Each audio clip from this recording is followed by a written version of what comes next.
Hello everyone, welcome to my classes. तो आज class में हम क्या पढ़ेंगे? आज क्लास में पढ़ेंगे हम छत्तीसगढ़ के आधुनिक इतिहास। आधुनिक इतिहास में हम क्या पढ़ेंगे? छत्तीसगढ़ के आधुनिक इतिहास में आज हम पढ़ेंगे सूबा शासन पद्धति।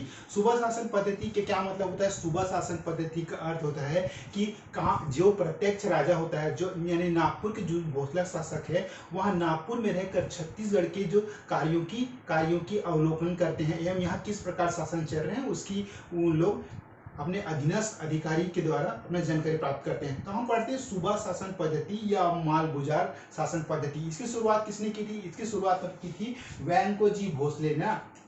तो आपको सूबा शासन जो पद्धति है ना, उसके जो जन्मदाता कौन कहलाते हैं? आपके वेंको जी भोसले। यानी जो छत्तीसगढ़ में सूबा शासन पद्धति की जो जन्मदाता है आपका वेंको जी भोसले ना। छत्तीसगढ़ में सूबा शासन के जन्मदाता। जो इनकी राजधानी कहाँ थी? आपका रतनपुर था ना। किसकी? आपका सूबा शासन पद्धति में वेंको जी भोसले के शासनकाल में जो इनकी राजधानी कहाँ थी? आपका रतनपुर था ना। जन्मदाता है आपका वेंको जी भोसले। और समाप्त किसने किया था? आपको देखिए जेनकिंगस। यानी एक आप याद रखेंगे कि जो शुरुआत करने वाला था सूबा शासन पद्धति को वो है आपका वेंको जी भोसले। एवं जो इसकी समाप्ति यानी जो बाद में जब अंग्रेजों का जब राज्य चालू हुआ तो जो अंग्रेजों ने क्या है इस सूबा पद्धति शासन को समाप्त कर दिया। तो जो समाप्त करने वाले कौन थे? आपका ब्रिटिश अधीक्षक, वो थे आपका जेनकिंग्स ना। जेनकिंग्स। देखिए सूबेदार, अब देखिए सूबेदार आपका सूबेदार शासक नहीं होते थे ना। क्या नहीं होते थे? सूबेदार शासक नहीं होते थे। ये मराठों के अधीन अधिकारी होते थे। किसके? यानी जो मराठों के नीचे अधीन अधिकारी होते थे।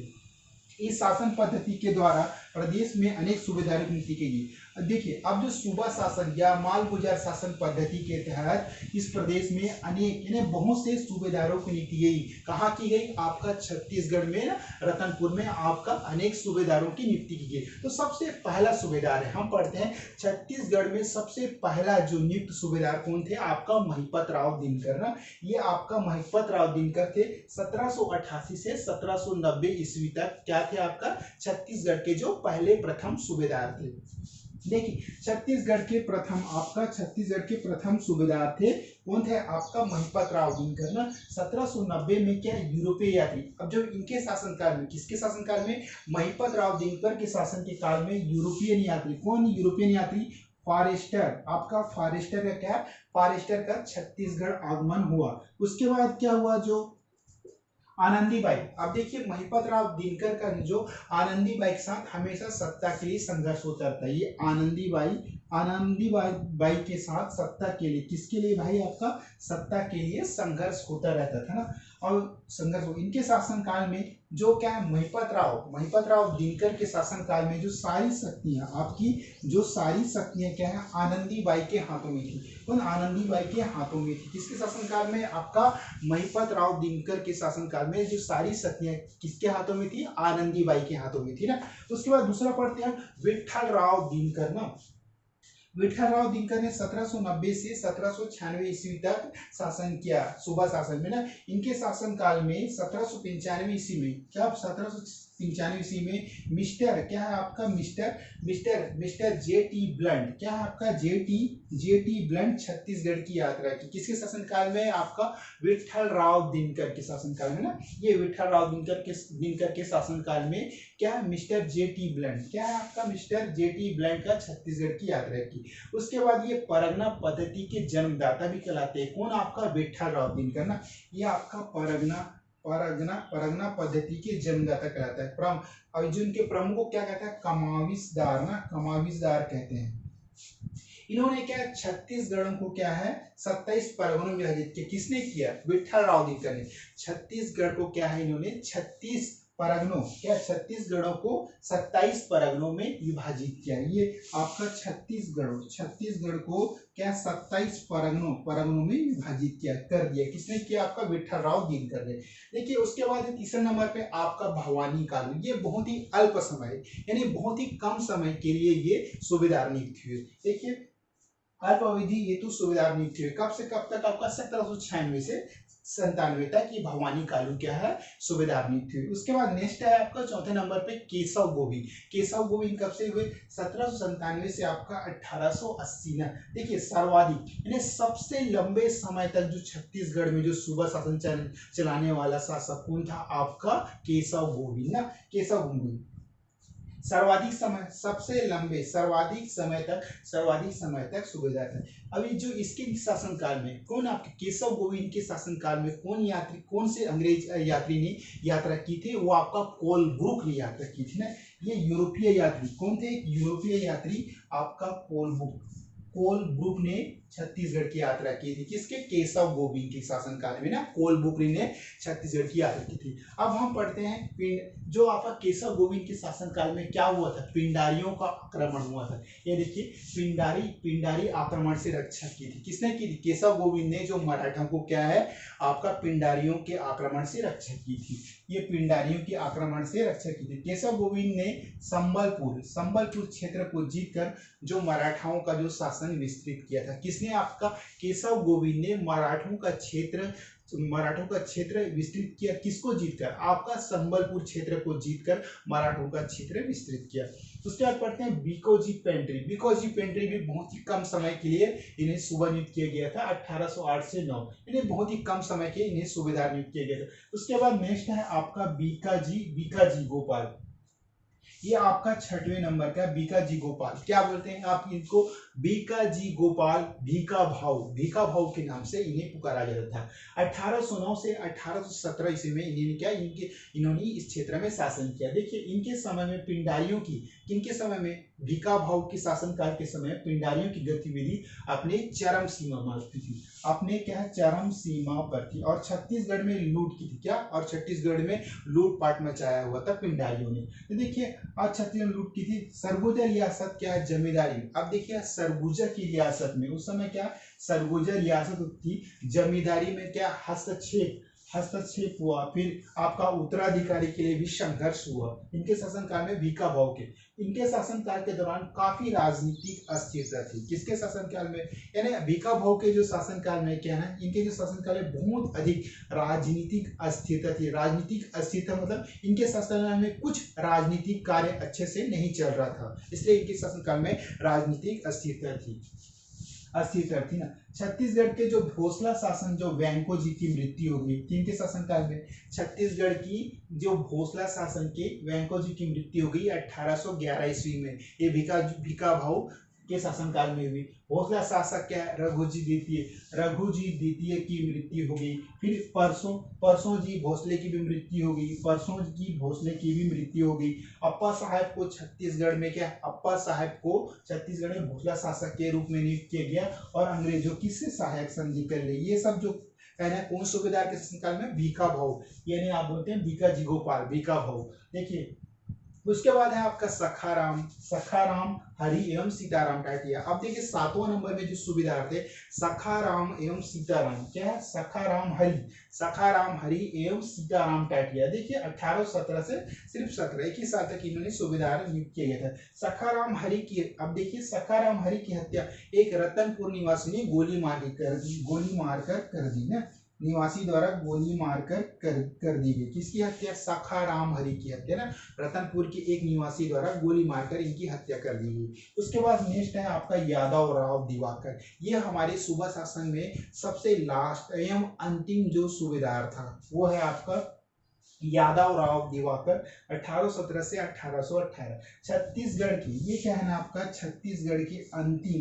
अंतिम सूबेदार थे।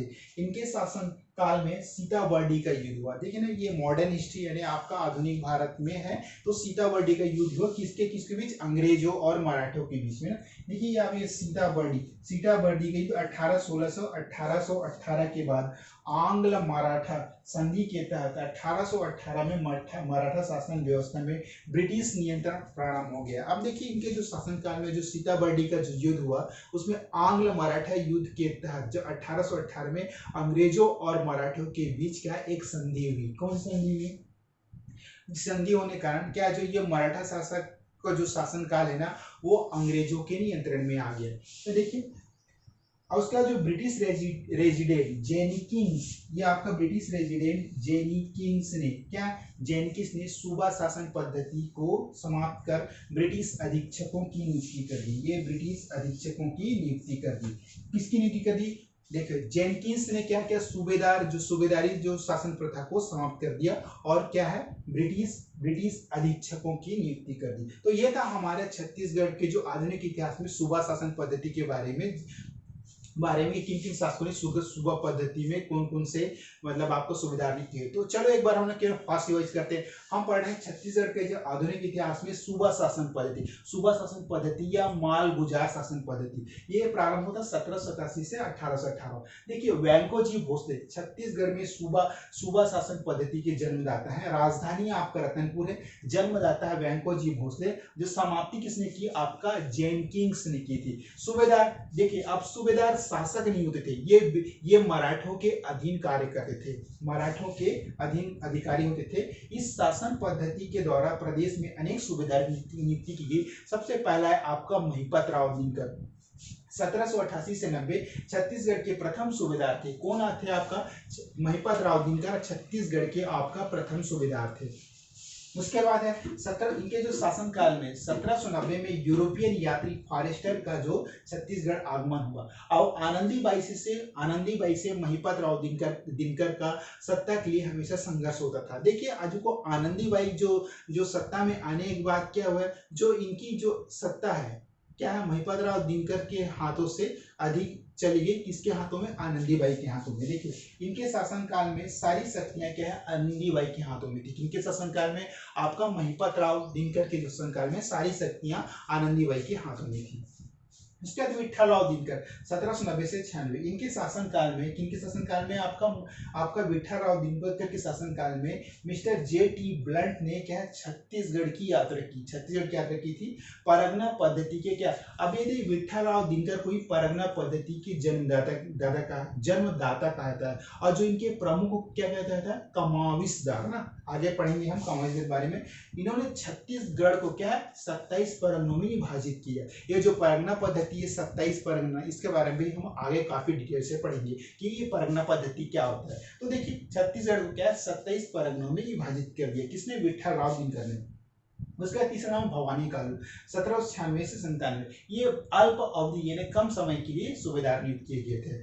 चौथा है आपका केशव बोंगी, सबसे लंबे समय तक जो आपका सर्वाधिक समय तक सूबेदार थे ना, ये इनके शासनकाल में ये देखिए केशव गोविंद 1797 से 1880 सर्वाधिक समय तक क्या सूबेदार थे। यूरोपीय यात्री क्या कोलब्रुक ने छत्तीसगढ़ की यात्रा की थी।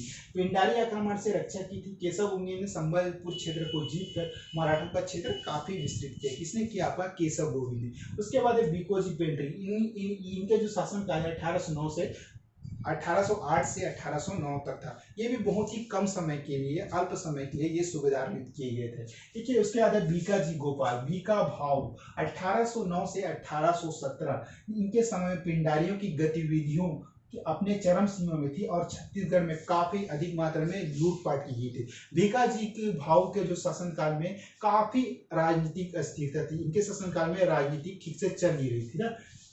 देखो और जो सरगुजा रियासत में क्या जमींदारी में हस्तक्षेप था, उत्तराधिकारी के लिए भी संघर्ष था। इनके शासन के दौरान काफी राजनीतिक स्थिति थी। छत्तीसगढ़ के भोसला शासक वैंको जी की मृत्यु 1811 में हुई।